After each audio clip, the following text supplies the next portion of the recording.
The cavitation number. Interactive calculator helps engineers determine whether cavitation will occur in fluid systems.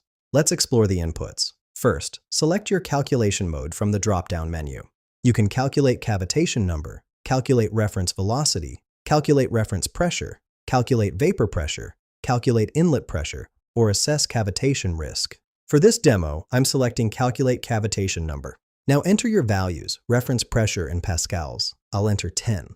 Vapor pressure in pascals, also 10. Fluid density in kilograms per cubic meter, entering 10. Reference velocity in meters per second, 10 again. The remaining fields are cavitation number, inlet pressure in pascals, and critical cavitation number. I'll enter 10 for each of these. Click Calculate. The results show our cavitation number is 0.000, indicating complete cavitation.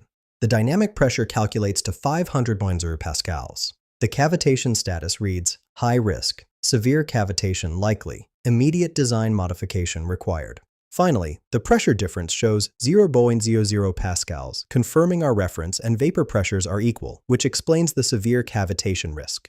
This calculator instantly identifies critical cavitation conditions in your designs. Find the link in the description below.